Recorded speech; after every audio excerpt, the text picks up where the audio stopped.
Okay, Bismillah ar-Rahman ar-Rahim. Students, today we are going to start our next chapter, chapter number 7, which is named at the price system. So price system, this is an extension of our chapter number 2 in AS level. In chapter number 2, we studied how price mechanism is working in order to achieve market equilibrium condition. That wherever the market prices are increasing, there will be more resource allocation in the production of those goods. And wherever the market prices are declining, then there will be less allocation of the resources in those markets.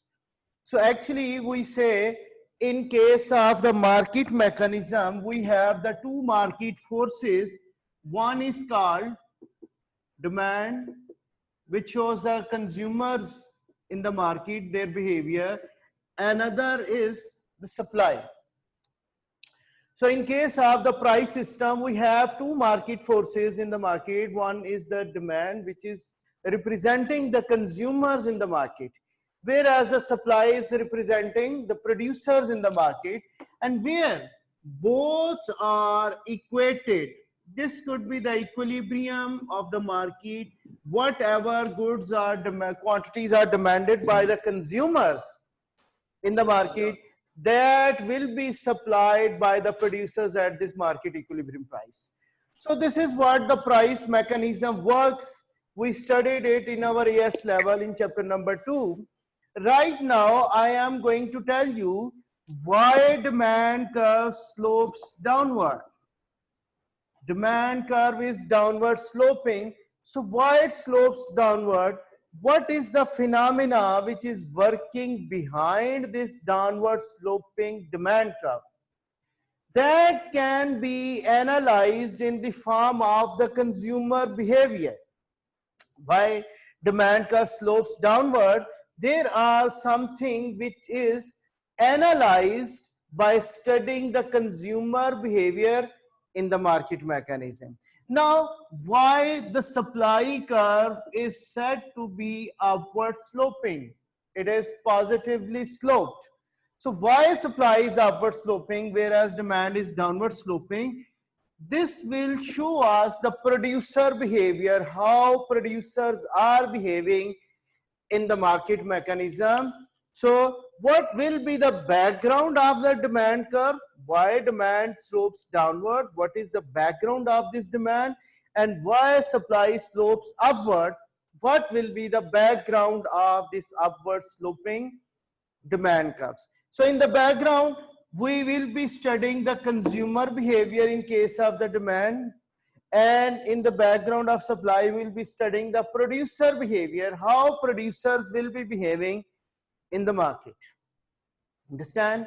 I repeat it again. The market mechanism is that where demand and supply are intersecting to equate the market equilibrium, where whatever is demanded, this is supplied at given equilibrium price. So demand curve is downward sloping, and what is working behind the demand curve to have downward sloping demand? So this will be analyzed by studying the consumer behavior. Now we will also be studying why supply curve is sloped upward. What are the reasons behind the upward sloping supply curves? That will be analyzed by studying the producer behavior. So actually in this chapter number 7, the price system, we are studying in detail the individual consumer behavior and the producer behavior. What are we going to study? This is the microeconomic study. You know what is meant by microeconomics. Micro means small. So it is the individual study of consumer behavior and producer behavior. How ideal consumer will be behaving in the market. By analyzing his behavior, we will be studying the microeconomics. How ideal producer will be behaving in the market, we will be studying them in the form of a producer behavior in the market. Okay. Now one by one, I am going to analyze the market situation where demand curve slopes downward and what is the phenomena of downward sloping demand curve. So first of all, we know consumer is the main market agent who revolves the whole allocation of resources. Whatever he is demanding to consume, that will be supplied by the producers. So this is the main consumer. If he or she is satisfied by the consumption of different goods and services, those goods only be supplied by the producers.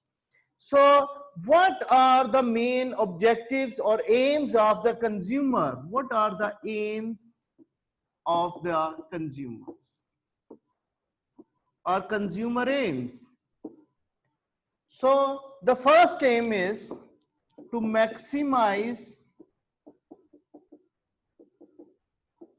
utility or satisfaction. And second is to minimize expenditures.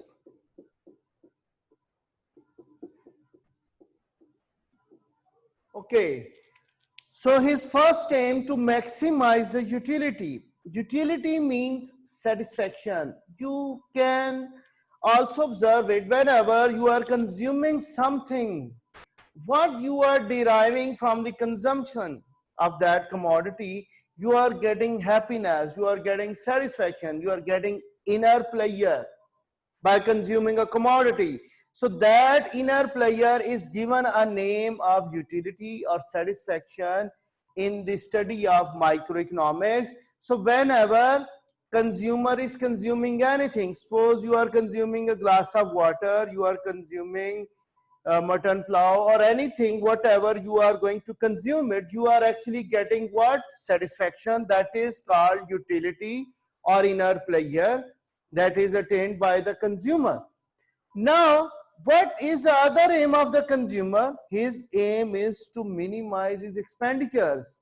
That will tell us consumer wants to consume the best of the product within his income to spend. So consumer is going to be, we say, he is going to be a rational consumer. Rational consumer means what? Rational means he understands, he is intellectual, he is actually using his intellect.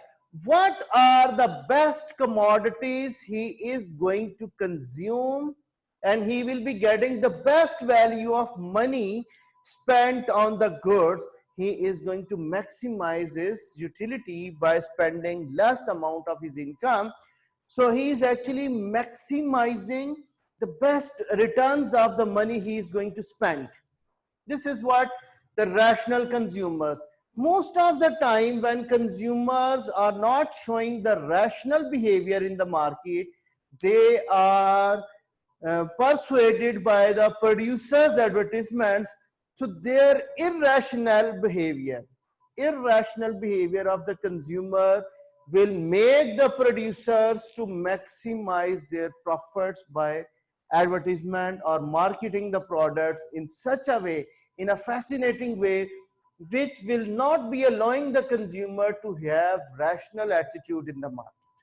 So when we talk about the rational consumer, he is a person, either male or female, he is going or she is going to maximize the best value of money by spending less. He is able to get the maximum of satisfaction or utility. That is an assumption of rational consumers. Now I am going to tell you what are the different types of utility. Types of utility. We said utility means satisfaction or inner pleasure, or we say this is the power of a commodity to satisfy the consumer. That means if we are consuming something very delicious like pizza or any burger, that gives us a kind of satisfaction or utility. Now, what are the different types of utilities? Utility can be of two types. One is called total utility. What do you mean by total utility? Another is called marginal utility. What do we mean by total utility? Can I say satisfaction can be added? Like if you are consuming 1, 2, 3 commodities at one time, so your satisfaction of all the goods can be added up. Or if you are consuming one good and different quantities of the same good within the same time period, their satisfaction can be added up. So total utility is the sum of the total satisfaction or all the satisfaction gained by the consumers by all the units of commodity consumed. Like if you are consuming,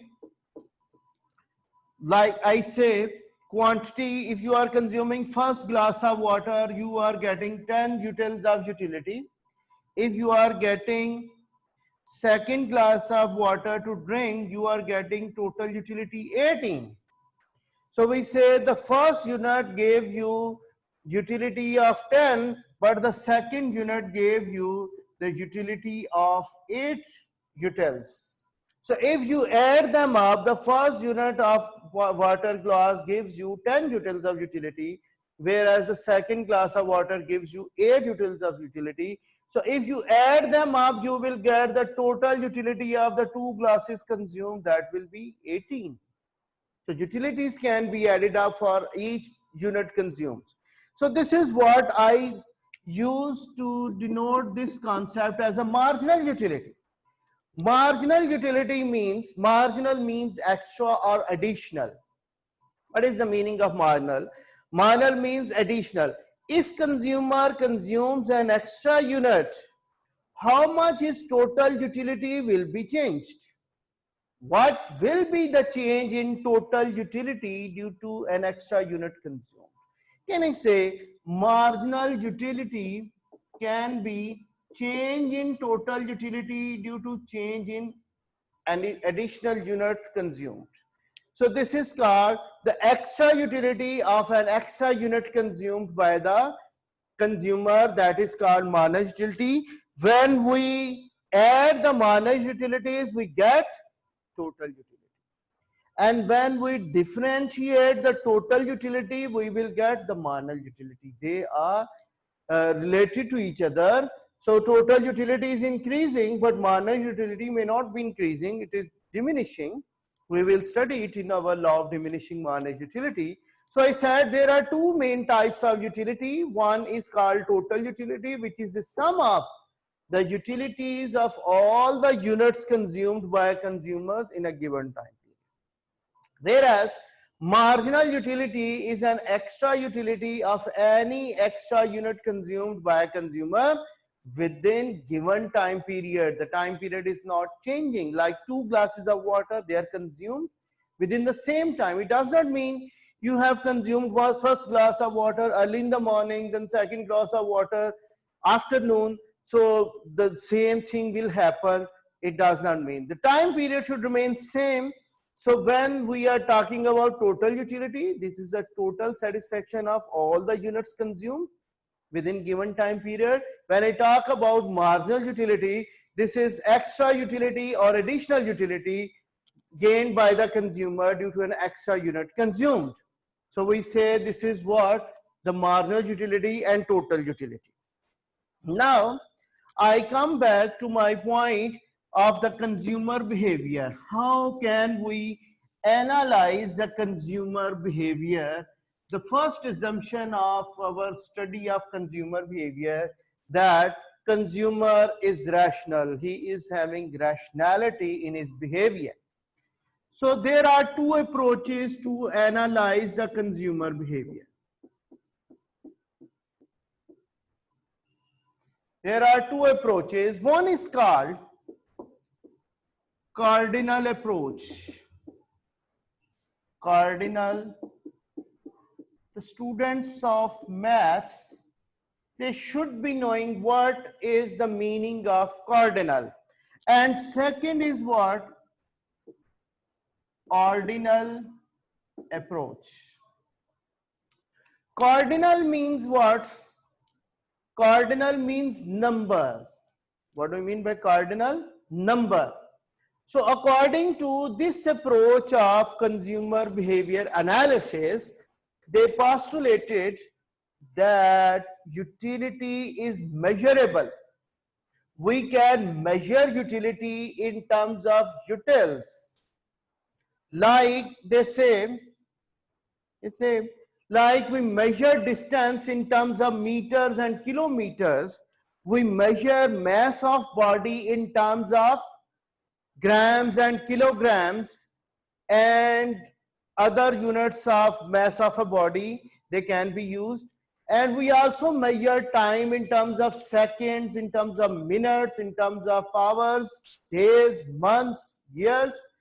So on the same line, we can also measure the satisfaction of the consumer gained by consuming a certain commodity. Okay, so cardinal approach says utility is measurable. And what is the unit of measurement? That is util. So suppose we consume something, first glass of water gives us 10 utils of utility. So this utility is measured in terms of utils.